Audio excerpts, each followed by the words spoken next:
Hello, everyone, and welcome to Cave Across Apologetics. I'm Patrick. And I'm Tony.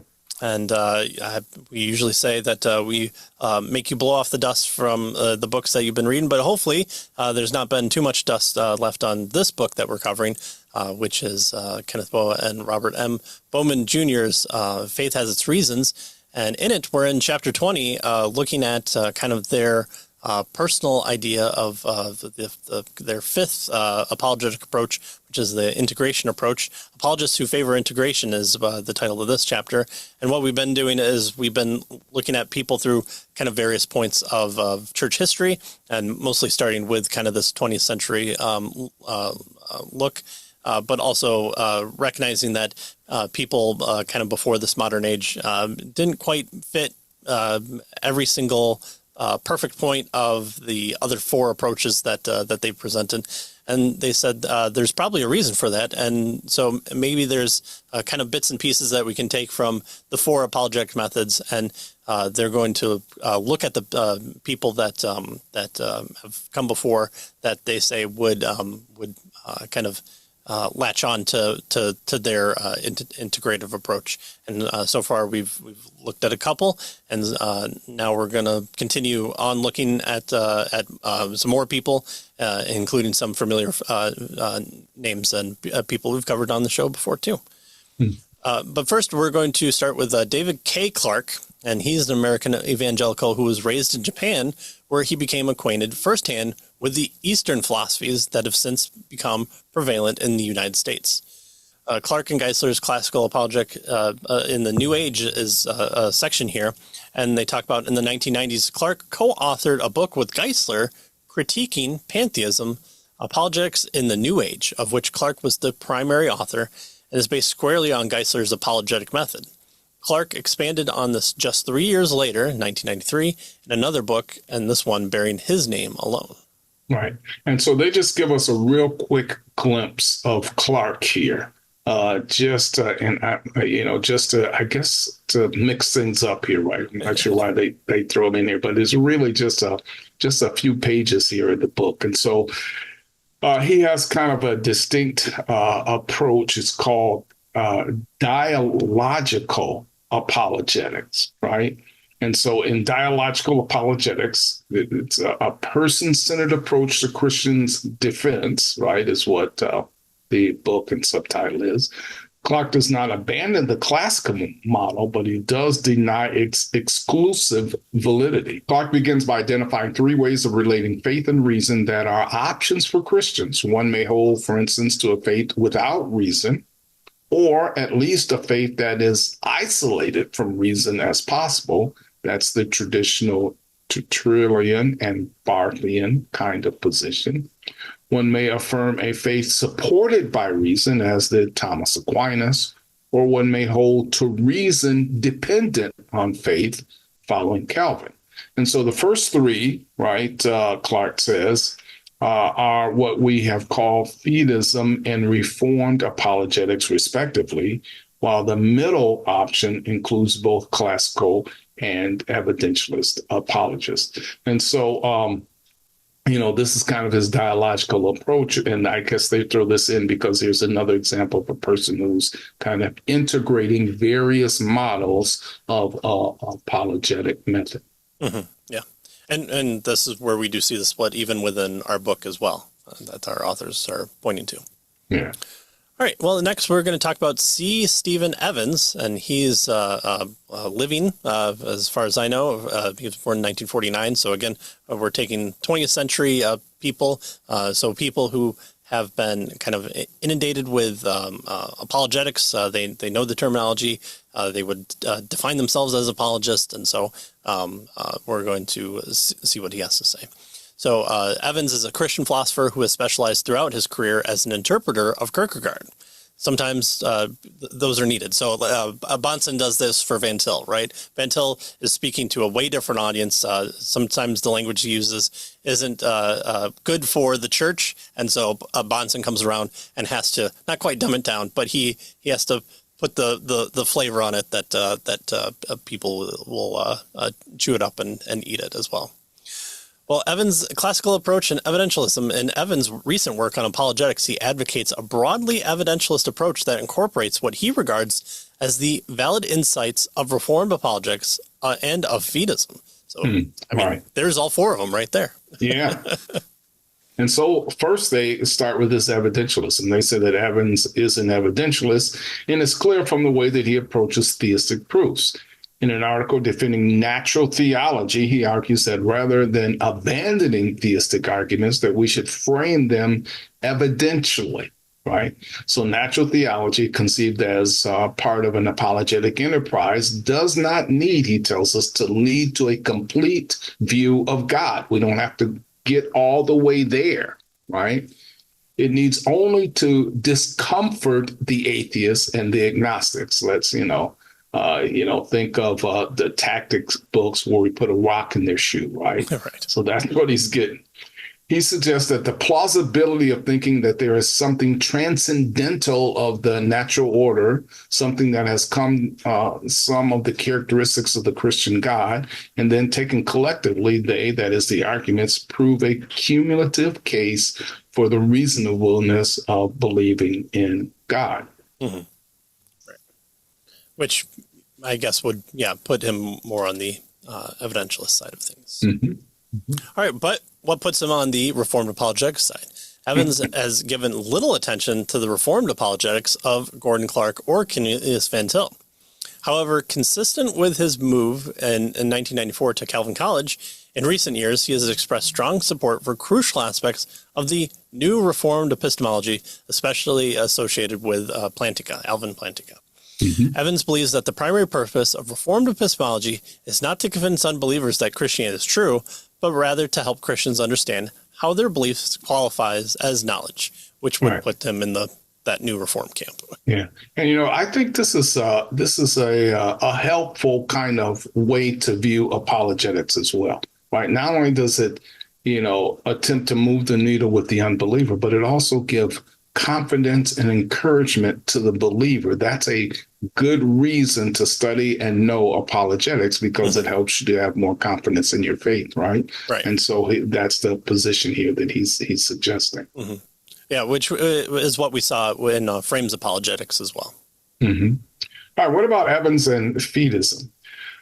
Well, as we might expect of a scholar who has devoted years to the study of Kierkegaard, Evans' approach to apologetics draws heavily on the Fideist tradition. Indeed, his book, Faith Beyond Reason, Evans takes the unusual stance among evangelical philosophers and apologists of viewing fideism, notice, as a rational and valuable perspective. Go figure, right? Right. Well, the Fideist element in his apologetic may be illustrated from his book, Why Believe? One way he adopts a Fideist position is in his assessment, of the value of theistic arguments. He views them neither as rigorous deductive proofs of theism, as the classical apologist does, nor as showing that theism is a probable or more probable position, as the evidentialist, nor as a reducible to a single transcendental proof, as Van Til's version of Reformed apologetics. Rather, he concludes that the natural theology arguments should be viewed as bringing to people's attention natural signs, elements of nature that function as signs, pointers, or clues to God's reality, which is kind of that Romans 1 aspect there. Right. A second Fideist element of Evans' apologetics is that it is centered on an appeal to non-Christians to approach Jesus in the gospel, notice, as a person to know. So that is clearly fideistic, right? People do not become Christians, he tells us, merely by considering evidence or arguments, because first, there is a gap between an intellectual recognition of who Jesus is and a commitment to him. And so, arguments don't necessarily get us there. It has to be a commitment to a person, which is clearly a Fideist kind of move here. Yeah. You read Lee Strobel's kind of take on that. Is he was following the evidence, but at some point, even before completing a full look at the evidence, the faith that his wife showed, his personal experience with the Christian worldview, all those things kind of enveloped him and caused him to come to saving faith. So there, it wasn't just, I totaled up one side, I totaled up the other, 1 = 1, and all right, I guess I believe now. So there's an element of personhood, an element of more than just the mind coming into play, but there's that kind of spiritual aspect that Fideists are going to point to, and that's what Evans is pointing to here. All right, well, those are two ways, but a third way Evan follows the Fideist tradition is the use of the paradoxical argument that it is a credible character of the Christian message that shows its divine origin. So it's so outlandish of an idea that it could only come from God, and the fact that people believed in it, that it motivated them, and that it seemed to work for 2,000 years of Western thought to bring us where we're at today. It seems to have that divine origin in that it functions so well, and it comes from this incredible message that's almost unbelievable to human experience. Right. He says that if Peter and John and Paul and the other apostles wanted to invent a new religion, they could hardly have hit on doctrines less plausible to their hearers. To the strictly monotheistic Jews, they proclaimed that Jesus was the Son of God, and Jesus and his Father were both God. To the rationalist Greeks, they proclaimed that Jesus, lock, stock, and body, had risen from the dead, and that followers would someday experience this same resurrection. Which, on Mars Hill, this was one of the reasons why Paul was dismissed by many of the Greeks. The very preposterousness of the teachings is a sign that they were proclaiming what they had experienced as true and were convinced was true. So that type of outlandishness informs, at least causes us to look at, to say, well, if they were going to make it up, why not be better at it? And it seems like, well, unless if it was the truth, and so we should look at it a bit closer there. Right. Especially the idea that once we go on to see what happens to the apostles. Right. Yeah, it's so paradoxical, and it's so out of, what you might expect, that it has to be something that they didn't make up, right? That's the idea. And of course, that's the Fideist kind of indirect argument that our authors want us to see. Yes. All right, what about Evans on integration? Well, Evans discusses the integration of his diverse approaches to apologetics explicitly in his book, The Historical Christ and the Jesus of Faith. Specifically, he states that he'll assess the viability of two different types of theological accounts of how knowledge of the incarnational narrative is possible. And these two accounts are an evidential model that understands knowledge of the story as derived from the ordinary historical evidence, what he terms the reformed account, that describes the knowledge as a product of the work of the Holy Spirit within the life of the person. So he says he wants to use these two kind of approaches, these two kind of accounts. One is the evidentialist kind of model, and the other is the reformed kind of model that relies on the work of the Holy Spirit. Mm-hmm. So the evidentialist offers a case that is supposed to be based on objective evidence, evidence that would be generally accepted. Such a case it shows that Christians do know what they claim to know. It appeals in the end, however, that the claim that this objective evidence is objectively good evidence is not itself a claim that is generally accepted. Evans concludes that the evidentialist argument can still be used, though, but the evidentialist will have to acknowledge that there is a subjective dimension to the claimed objective case. So, if this doesn't convince me, well, okay, but it's good evidence. Yeah, but it doesn't convince me. Well, all right, then we have to realize that there's more than just it's just the facts, ma'am, or it's the deductive logic of Sherlock Holmes. It's not just I'm going to follow this path. There seems to be some other element, and boy, if only the Christian worldview would speak on this type of subjective suppression of this objective evidence. I wonder what would happen if that would be the case. Yeah. Well, in other words, he would have to acknowledge that not everyone will see the evidence in the same way. And Right. that's absolutely true. Right. And so Evans suggested we view evidentialist apologetics and the testimony of the Holy Spirit, both approaches here, not as rivals, but as complementary. Evans suggests several possible ways the two accounts can complement each other. First, and most obvious, one might simply see the two accounts as applying to two different groups of people, right? Evans points out that this seems to be the actual state of affairs. Some people come to faith without any conscious consideration of the evidence, right? They don't look at evidence. It's just maybe a tragedy in their life that leads them to faith.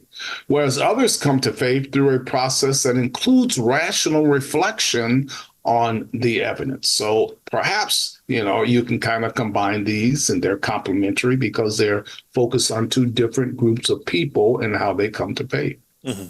Right. Well, the second possibility is to see the two types of account as applying to different levels of knowledge.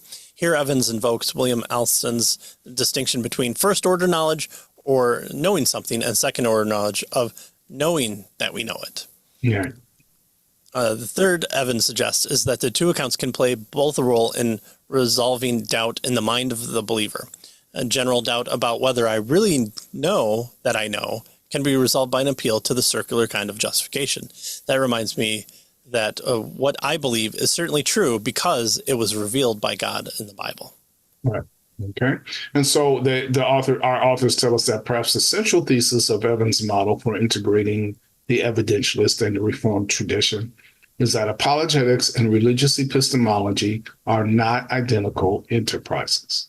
For Evans, the Reformed approach generally has more value in understanding how we come to faith, while the evidentialist approach generally has more value in functioning as a means through which we come to faith, right? So one explains how we come to faith. Right. The other one gives us a means, or helps us to see a means through which we come to faith.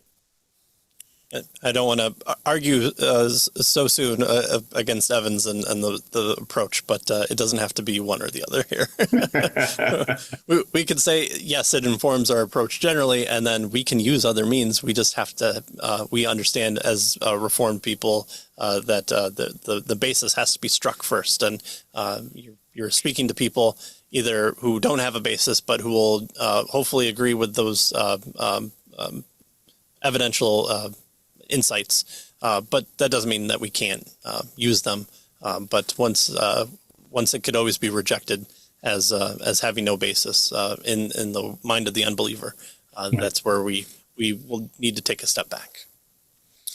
All right. Well, there's somebody else who comes into frame here, and you might have heard him, and that's John Frame. And John Frame was born in 1939 and still with us, and we thank God for that. And he's an exceptional apologist in the Van Tillian tradition. Among Van Til's leading interpreters, Frame alone has offered a creative interpretation of presuppositionalism that make room for many of the traditional kinds of apologetic arguments criticized by Van Til. Let me just plug our other book that we did, which is it was the second edition of Apologetics that he by did. Frame. Yeah, by that's Frame. Apologetics is basically what the title of it is. Yeah. Yeah. So I think the first one was titled something different, but you can find Apologetics for the Glory of God or something like that. Yeah. Yep. So you can find that, of course, on caveofthecross.com. There you go. So, all right. So let's first talk about Frame and Reformed apologetics, right? That's where our authors begin. And they say, although Frame views himself as a Van Tillian, he is critical of the movement mentality that many of Van Til's students and followers exhibit. Basic to Van Til's apologetic was the assumption of Reformed or Calvinistic theology as the best exposition of the teaching of the scriptures. While Frame agrees with this assessment, he is uncomfortable with the dogmatic way, right, that Van Til applied Reformed theology. And that's coming from Frame, who will gladly take on the mantle of Reformed. So this isn't coming from someone who's just sad that he can't glob on to Reformed apologetics while not being Reformed himself. He is 100%. Well, since we have referred frequently to Part 4 of Frame's exposition of Van Til's system, a brief summary of the main points of his position will suffice here to make his broad agreement with Van Til clear. Since presuppositions are unavoidable in all human thinking, there can be no such thing as neutrality. And again, when we covered it, this was something that he wholeheartedly agrees with and points to and says this is probably, I think he would agree that this is probably the biggest point that Van Til makes is this rejection of neutrality. So, but there's no such thing as neutrality in the sense that the absence of commitment towards some view of truth or reality occurs. Moreover, since fact and interpretation of fact are independent, right? So it's not just there are things out in the world and you bump into them and you just continue on, or you say, that's an interesting thing. By saying there's a thing out there, you're already in the mode of interpreting. So those two things are separate there, and they're independent. There is no such thing as a brute fact or an uninterpreted fact. Thus, non-Christian. And actually, I think what he's getting at is they're more closer to each other than separated. I think is really what he's getting at there. Probably more like interdependent as opposed to two. In other words, we view facts through the lens of our presupposition, I think is what he would say. Sure, right.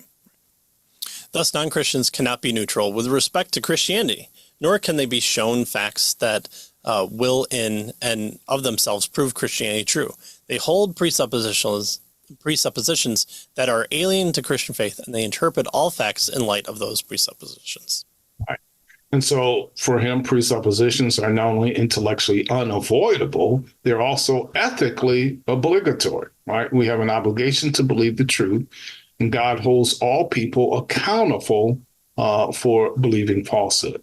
And therefore, basic to the Christian's message to unbelievers must be, Frame believes, at least implicitly, a call to repentance of intellectual sins, including the acceptance of unbelieving or unbiblical presuppositions.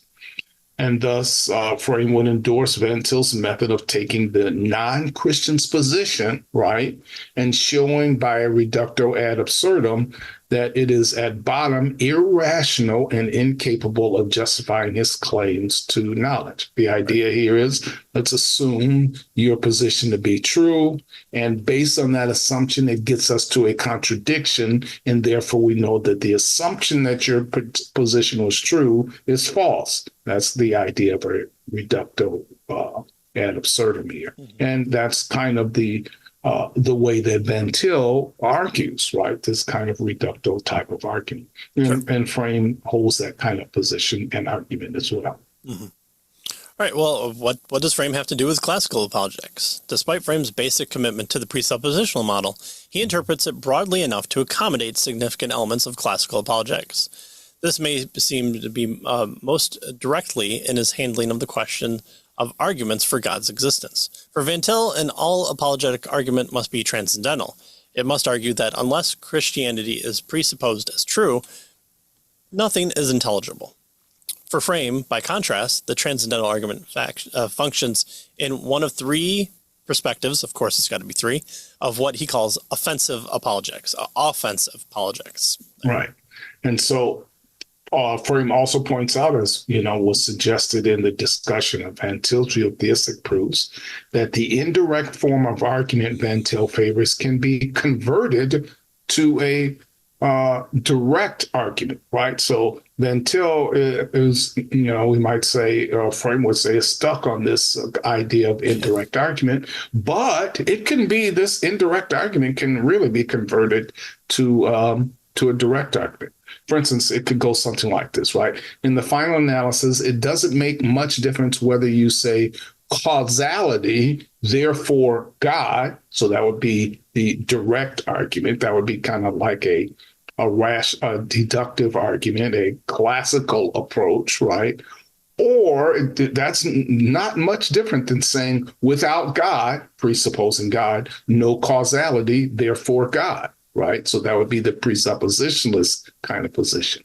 So an indirect argument of this sort, Frame tells us, can be turned into a direct argument by some creative rephrasing. So the indirect form, of course, has some rhetorical advantages, Frame wants us to know.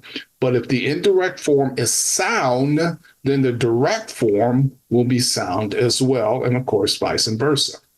He tells us that if indeed I say without God, no causality, the argument, he says, is incomplete unless I add the positive formation, but there is causality, therefore God exists. And so a formulation identical with the direct argument is what he's suggesting we eventually get to. And therefore the indirect argument becomes, he tells us, nothing more than kind of a prolegomena of the direct argument. So notice what he's suggesting here.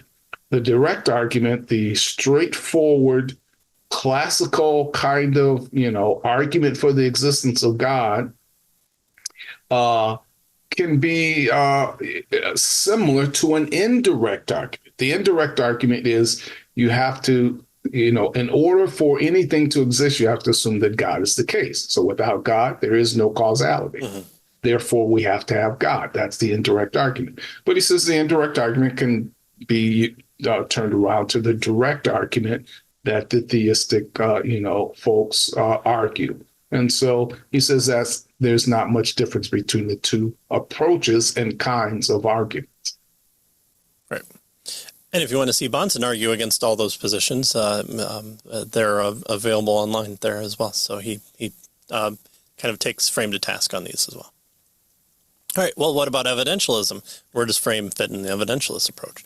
He builds bridges between presuppositionalism and evidentialism, giving a more respective assessment of evidential apologetic labors than is typical of Van Til or his other advocates. And this came out a lot in his book as well. He grants that specific evidence arguments can be useful and appropriate. He says that it is quite proper to point out that the resurrection of Christ is as well attested as any other historical fact. It is legitimate to ask why the apostles were willing to die for the belief that Christ had risen. It is legitimate to examine the alternative, unbelieving explanations for the resurrection reports and to show how implausible they are. So it's useful, it's beneficial, it helps us to answer questions that our audience might have, and it sets us out to be historians as well, which is just, looking at God acting out into the world. All right. So there's nothing really wrong, he's suggesting, with these evidentialist approaches with regard to argument. Right. It can be helpful. He did say that he's kind of this more open to having probability enter into the conversation than what Van Til would allow. All right. What about Frame and Fideism? Well, according to Frame, our authors tell us the Lordship of God consists of three perspectively related aspects that correspond to the three epistemological perspectives. Yeah. They are authority, right, in which God establishes the norms for his people. There's control, in which God rules over every situation of his people. And there's presence, in which God is personally related to the peoples themselves. And thus the existential perspective takes into account that coming to faith is a matter of a human person coming into a restored relationship with the God who is always present. Frame's development of the existential perspective confirms its correlation with Fideism. We are responsible not merely to agree intellectually with the truth, but to live in the truth, walk in the truth, and do the truth. So there's his three perspectives there. To know is to respond rightly to the evidence and norms available to us. The apologist should challenge non-Christians then, not merely to accept the doctrines of Christianity, but to act on the Christian message. One famous Fideistic formulation of this challenge is Pascal's wager, which Frame defends against several objections. All right. And then finally, what about Frame and integration? Well, our authors tell us that Frame does not explicitly argue for integrating different apologetic approaches, but his handling of the approaches and his own epistemology imply a concern to bring them closer together. He explicitly denies that there's only one correct method in apologetics. Indeed, he says there are as many methods in apologetics as there are apologists, persons needing Christ and or topics of discussion. And so there are various approaches that need to be taken depending on what's going on in the circumstances that you find yourself in. Right.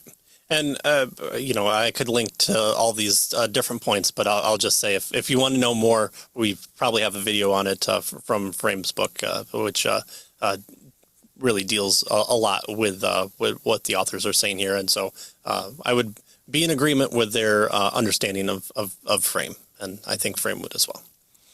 All right, well, all apologists profiled in this chapter have made significant efforts to develop an approach to apologetics that makes good use of alternative approaches. They represent a growing number of evangelical apologists who believe that apologetics ought to incorporate elements traditionally distributed among the four approaches. So if all these camps want to fight with each other, and you have your different counterpoints from Zondervan's books, then they want to come in and say, I mean, those are all good, but can't we all just get along and do it all together? And so that's what they're suggesting might be the benefit there. Yeah. And so they suggest that this practice of expanding or enriching one apologetic approach by incorporating other elements of other approaches is just what apologists should do, is what they're recommending. So rather than striving to produce the perfect single apologetic system or method, right, or model that all apologists should use, what they believe is that Christians should start from the best approach that they know and then augment or refine that approach using whatever they can find from other approaches. And so that's what they want to do in the remaining chapters of this book. They'll elaborate on this proposal by starting with the best approach that you know, and then adding as needed these various other approaches. Right. Which is exactly what we'll see next time, where we take a look at the meta-apologetic method that they'll elaborate and defend, and then look at how the integration approach works with understanding the 6 basic questions of apologetics. Look at strengths and weaknesses. They have their faux conversation as well, and then we'll finish up the book and see what we do next. So that's the trajectory for the book. Faith Has Its Reasons. So again, hopefully you like it. All the links for the book are in the description below. We always thank you for checking out the short clips that come out from these. And I think having these done in short form might lead you to kind of take it in a piecemeal approach too, that will kind of unfold it a bit better if you think in that type of way. So hopefully you'll get a benefit from that. And if you do, you'll join us next time, and we'll see you next time. See you next time.